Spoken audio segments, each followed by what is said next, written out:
Okay, we're here with Sharon Slater, who has written this book, Stand for the Family. And tell us a little, you were telling me that you work for the UN, or at the UN, sorry. I do not work for the UN. Thank you. Let's be clear. You work at the UN, and you do some very powerful stuff there for our families. Could you tell us a little bit about who you are, what you do, and why you wrote this book? Sure. I'm Sharon Slater, and I'm the president of Family Watch International. And our primary work is at the United Nations. Most people are unaware that there's a huge battle going on at every UN conference where all the nations of the world are fighting over the family issues. In fact, the word family is one of the most controversial issues in the United Nations. And we work to protect marriage, family, life, religious freedom, and parental rights. And we have produced what we call the Family Defense Handbook. It's in this book. It's called Stand for the Family, a call to responsible citizens everywhere. And what we've done is we've taken the social science-based arguments that we use in the United Nations to effectively win the arguments, and we've packaged them in a form with talking points and things that people can use in everyday conversation or to impact policies at their town council, their state legislature. These things work to help people impact policies at all levels of government. And it's written in a form that's easy for the average American to digest it. There's some interesting stories about how they've been used successfully. We take you behind the scenes of the United Nations where the battle is and show you the manipulation of the rich countries and the UN agencies of the poor countries.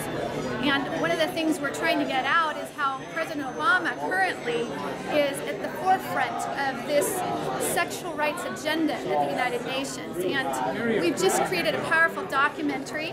It's called Stop Cultural Imperialism. And if you go to the website, it's a little bit confusing because we have two websites.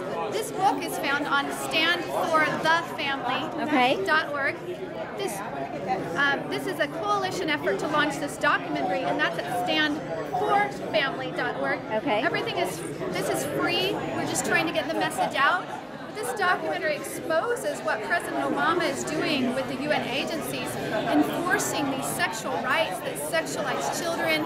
They're pushing for the legalization of prostitution. They're pulling the aid money from developing countries for things like food, water, medicine, unless they advance gay and lesbian rights in their laws and policies. And most American people have no idea that their tax dollars are being used in this way. In fact, President Obama issued a directive to all of our foreign embassies and has said that our top priority of our U.S. embassies now is what?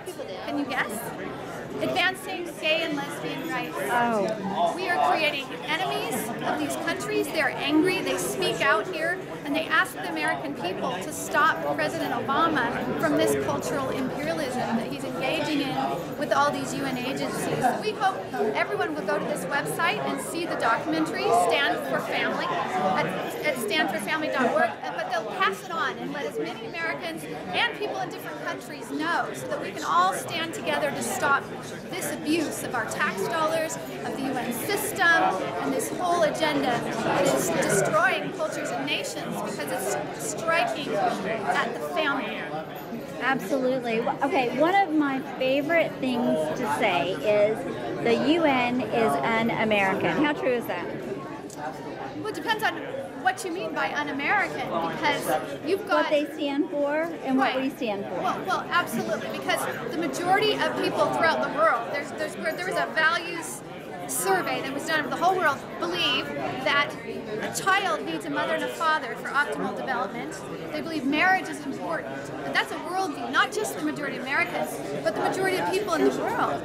Yet, those who are pushing the other side, those who are pushing for same-sex marriage and alternative family structures, they have the media. And so they are making it appear as if they are the majority.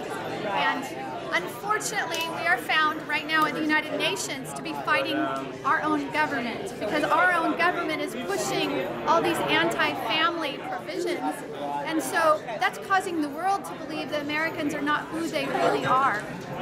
And so when we get really close relationships with like officials from the African voting bloc or the Islamic voting bloc, some of the Caribbean countries that are more conservative, and they meet us and they find out that we believe in the family and protecting marriage, they're in shock.